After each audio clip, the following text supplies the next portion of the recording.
What if I told you that the line between a good person and a terrible act is far thinner than you've been led to believe? Not because people are secretly evil, but because the human mind is wired to obey something far more dangerous than morality. This is not a story about villains. It's a story about ordinary people, teachers, parents, neighbors, who did something they never thought possible. And the most disturbing part is this: if you were placed in the same situation, your brain would likely push you in the exact same direction.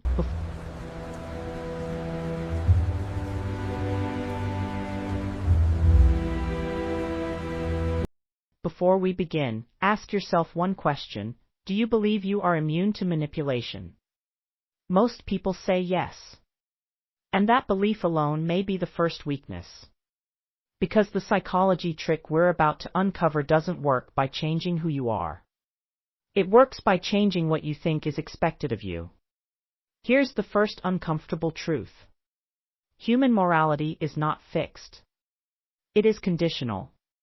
It bends under pressure, reshapes under authority, and often disappears when responsibility feels distant. Psychologists have known this for decades, but the implications are still unfolding.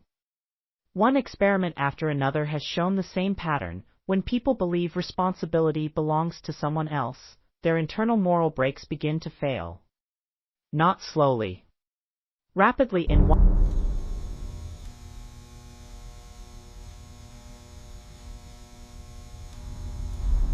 in one controlled setting, participants were asked to perform a simple task. Harmless.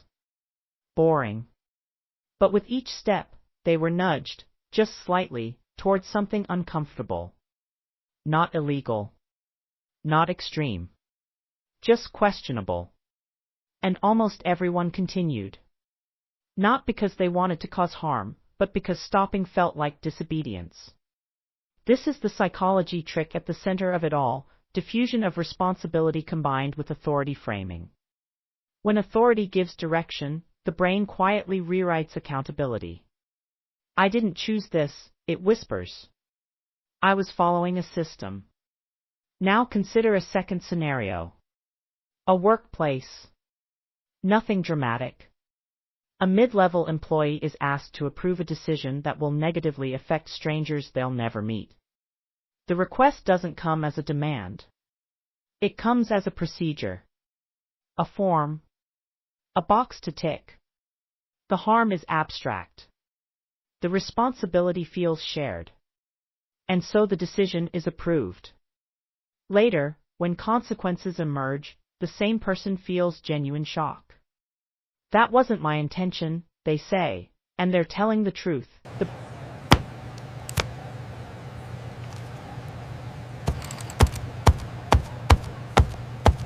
The brain is remarkably skilled at separating intent from impact.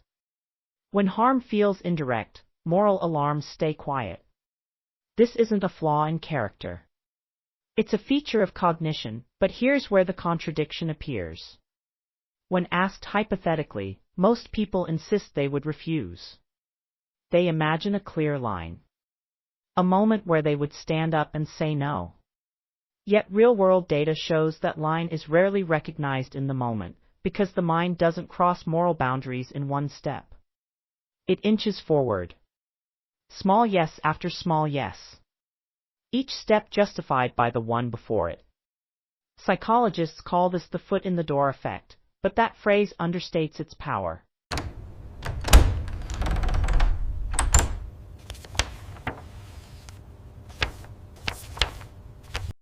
Once you agree to the first action, the brain updates your self-image. This is who I am now. And resisting the next step feels inconsistent. Uncomfortable. Almost wrong. Now let's introduce a more disturbing example. During periods of social tension, researchers observed how ordinary citizens responded to instructions that restricted others' freedoms. Not violence. Not cruelty. Just enforcement. Checking IDs. Reporting violations, participation rates were high. And when questioned afterward, participants expressed empathy for those affected, while still defending their actions. If I didn't do it, someone else would. That sentence alone has justified more harm than outright hatred ever could.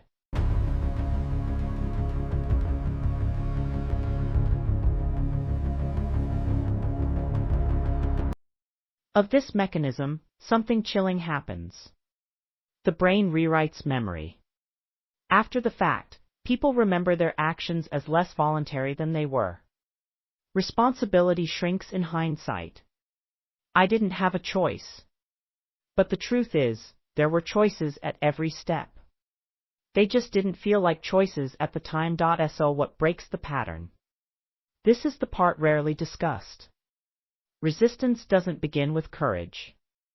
It begins with naming the moment. The instant you mentally label an action as a moral decision, not a task, the spell weakens. People who resist harmful authority don't see themselves as rebels. They see themselves as decision makers.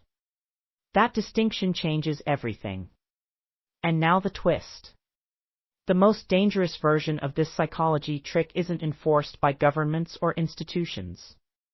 It's enforced socially.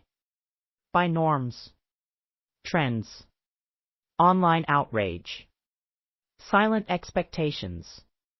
When harm is framed as virtue, when compliance is framed as kindness, the brain obeys faster than ever before,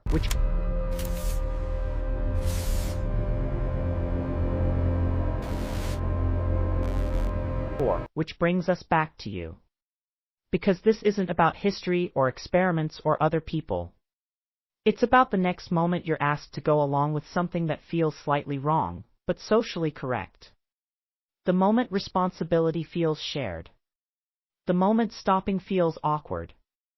That is where the line actually is. And it's not dramatic. It's quiet. So here's the question I want you to sit with. If the psychology trick doesn't announce itself, if it doesn't feel like evil, how would you know when it's happening to you? As established in the previous session, the framework requires absolute adherence to the new guidelines. If this made you uncomfortable, good. That discomfort is awareness. Comment below with the moment you think people most often surrender responsibility, and if you want the deeper layer of this story, the version that explains how to protect yourself from this manipulation in real time. That's coming in part 2.